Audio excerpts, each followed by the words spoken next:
بسم اللہ الرحمن الرحیم۔ ایک سوال یہ آیا ہے کہ ایک شخص جس کے 2 بچے ہیں وہ کہتا ہے کہ میں اپنی بیوی کو طلاق دینا چاہتا ہوں، طلاق دینے کا صحیح طریقہ کیا ہے؟ دیکھیے، ہمارا پہلے تو مشورہ یہ ہے کہ ایسا بھائی جو اپنی بیوی کو طلاق دینا چاہتا ہے، اس کے بچے بھی ہیں، وہ طلاق نہ دے۔ اگر کوئی ممکن صورت ہے تو وہ اس کو استعمال کرے۔ اگر بیوی میں کوئی خامی ہے ایسی،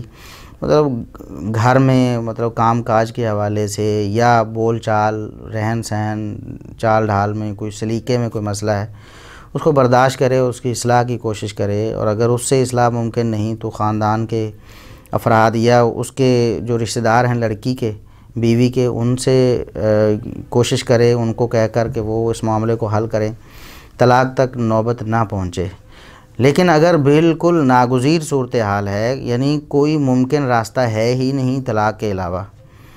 تو پھر انتہائی ناگزیر حالات میں وہ طلاق دے سکتا ہے۔ طلاق دینے کا شرعی طریقہ یہ ہے،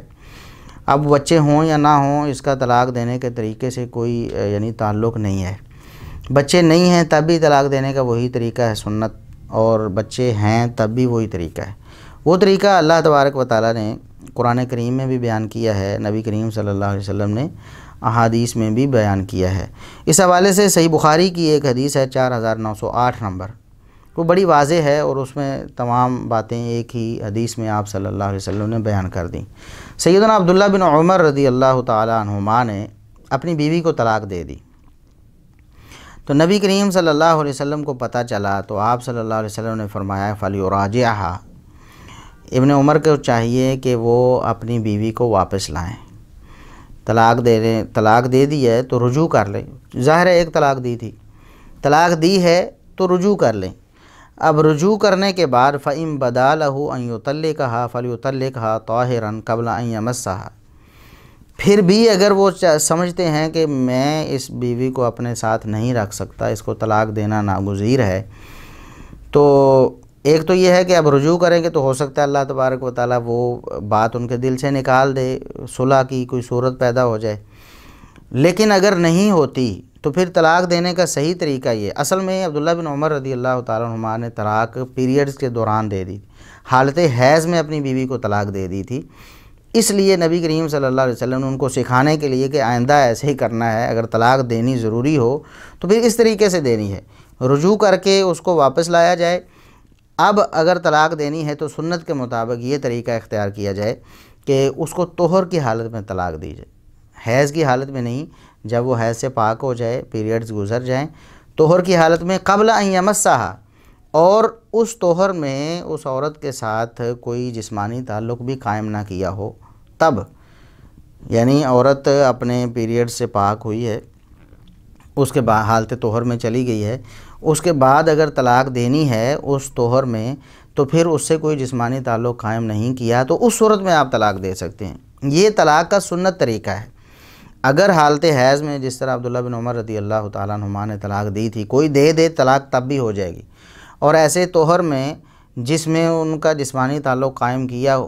قائم ہوا ہو، اس میں بھی اگر وہ طلاق دے طلاق تب بھی ہو جائے گی، جیسا کہ یہی صحیح بخاری وغیرہ کی حدیث سے ہی معلوم ہوتا ہے کہ عبداللہ بن عمر رضی اللہ تعالیٰ عنہما فرماتے ہیں کہ حُسِبَتْ عَلَيَّ بِتَطْلِيقَةٍ، نبی کریم صلی اللہ علیہ وسلم نے مجھے حکم تو فرمایا کہ میں رجوع کر لوں، دوبارہ اپنی بیوی کو گھر لاؤں اور پھر نئے سرے سے طلاق دوں، لیکن ایک طلاق شمار ہو گئی تھی میری، جو میں نے حالت حیض میں طلاق دی تھی وہ شمار ہو گئی، لیکن سنت طریقہ سکھانے کے لیے کہ صحیح طریقہ یہ ہے، نبی کریم صلی اللہ علیہ وسلم نے مجھے رجوع کا حکم دیا۔ تو اب کرنا کیا ہے؟ اگر طلاق دینی ناگزیر ہوگی ہے، حالت حیض میں طلاق نہیں دینی، حالت طہر میں طلاق دینی۔ حالت طہر وہ ایسا ہو کہ جس میں آپ نے اپنی بیوی سے جسمانی تعلق قائم نہیں کیا، اس میں آپ نے طلاق دینی ہے۔ یا اگر بالفرض بیوی حاملہ ہے تو حالت حمل میں بھی آپ طلاق دے سکتے ہیں، اس وقت بھی ظاہر ہے کہ وہ حیض کی حالت نہیں ہوتی، حیض تو آتا ہی نہیں حالت حمل میں، تو یہ طہر ہی طہر ہوتا ہے، تو اس میں آپ اپنی بیوی کو طلاق دے سکتے ہیں، اور آپ نے ایک ہی طلاق دینی ہے، ایک طلاق دے کے آپ نے چھوڑ دینا ہے۔ اور عدت کے دوران اگر اللہ تبارک و تعالیٰ ایسے اسباب پیدا کریں کہ رجوع ہو جائے، آپ کی صلح ہو جائے، دل مائل ہو جائیں ایک دوسرے کی طرف، یا خامند کا ظاہر ہے اس کا ہی مسئلہ ہے طلاق کا، تو خامند مائل ہو جاتا ہے عورت کی طرف تو اس کو رجوع کر لے، اس کو واپس لے آئے بغیر کسی اور مطلب کسی پریشانی کے، نہ دوبارہ نکاح کرنا ہے نہ حق مہر کچھ بھی نہیں، وہ آپ کی بیوی ہی تھی، عارضی طور پر آپ نے اس کو طلاق دی تھی، یہ ارادہ کیا تھا کہ میں آپ کو اپنی زوجیت سے نکال دوں، لیکن پھر اللہ تبارک و تعالیٰ نے اسباب پیدا کر دیے۔ اگر عدت گزر گئی، اب عدت کیا ہے؟ عدت ایسی عورت جس کو پیریڈز باقاعدگی سے آتے ہیں اس کی عدت 3 پیریڈز ہے، اور ایسی عورت جس کو پیریڈز نہیں آ رہے بیماری کی وجہ سے یا عمر کے تقاضے کی وجہ سے تو اس کی عدت 3 ماہ ہے، اور ایسی عورت جو پریگننٹ ہے، حالت حمل میں ہے، اس کی عدت بچے کا پیدا ہو جانا ہے، یا خدا نخواستہ حمل ضائع ہو جاتا ہے، کوئی ایسی صورت بن جاتی ہے، تو جیسے ہی وہ فارغ ہو جائے گی تو فوراً اس کی عدت ختم ہو جائے گی۔ تو یہ عدت، اس دوران آپ نے رجوع کرنا ہے، اگر آپ نے رجوع نہیں کیا تو خود ہی وہ آپ کی زوجیت سے نکل جائے گی، آپ کے نکاح سے باہر ہو جائے گی، آپ کی بیوی نہیں رہے گی۔ اب وہ چاہے تو وہ بھی کسی مرد سے نکاح کر سکتی ہے اپنی ولی کی رضامندی کے ساتھ، اور مطلب آپ کی زوجیت سے وہ نکل گئی، اور اگر آپ رجوع کر لیتے ہیں تب بھی آپ کی بیوی رہے گی، اور اگر آپ نے رجوع نہیں کیا، عدت گزر گئی، وہ آپ کی زوجیت سے نکل گئی، لیکن اس نے آگے کہیں شادی نہیں کی، اور پھر سال بعد 2 سال، مہینہ 2 مہینہ، 10 15 20 سال، جب بھی زندگی میں آپ مطلب دونوں کا میلان ہو جائے تو دوبارہ نیا نکاح کر سکتے ہیں، پھر دوبارہ میاں بیوی بن سکتے ہیں نئے نکاح کے ذریعے۔ یہ ایک اسلامی طریقہ ہے طلاق دینے کا، اس میں اللہ تبارک و تعالیٰ نے مہلت در مہلت رکھی، کسی نہ کسی صورت دوبارہ ان کا آپس میں نباہ ہو جائے، اور اگر خدا نخواستہ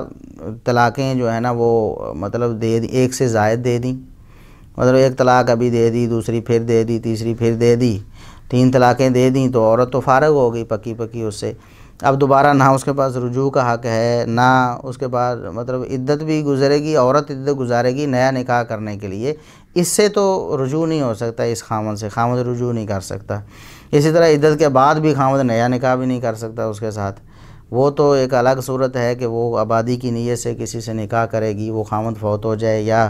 اس کو اپنی مرضی سے کسی جھگڑے کی وجہ سے طلاق دے دے تو تب دوبارہ ان کا پہلے میاں بیوی کا آپس میں نکاح ہو سکتا ہے، ویسے عام حالات میں، نارمل حالات میں نہیں ہو سکتا۔ تو یہ اللہ تبارک و تعالیٰ نے بہت مہلت رکھی ہے اس طلاق کے حوالے سے۔ طلاق کا سنت طریقہ اپنائیں، اس میں آپ کے لیے آسانی ہی آسانی۔ کتنے ہی لوگ ہم نے دیکھے، بلکہ اگر 100% لوگ طلاق دیتے ہیں تو ان میں سے جو 80% لوگ ہیں وہ ہم نے دیکھے ہیں بعد میں پریشان ہوتے ہیں، جب خاندانی پریشر آتا ہے، جب بچوں کے حالات دیکھتے ہیں، خاندانی مسائل سامنے ہوتے ہیں، رشتہ داریوں کا معاملہ سامنے آتا ہے، یا اپنی نادانی اور غصہ اس وقت کافور ہو چکا ہوتا ہے، اس وقت پشیمان ہوتا ہے انسان کہ کاش میں نے کوئی راہ چھوڑی ہوتی کہ عزت کے ساتھ میں اپنی بیوی کو دوبارہ واپس لے آتا، دوبارہ میں رجوع کر لیتا اس سے، یا عدت گزر گئی تو نکاح کر لیتا۔ لیکن اگر سنت طریقے کو چھوڑا تو پھر ظاہر ہے پریشانیاں آئیں گی، پھر ایسے مسائل پیدا ہوں گے کہ بعد میں انسان جو ہے نا وہ ان پر پشیمان رہے گا۔ اللہ تبارک و تعالی ہمیں صحیح سنت کے مطابق ہی اپنے سارے معاملات کو سر انجام دینے کی توفیق عطا فرمائے۔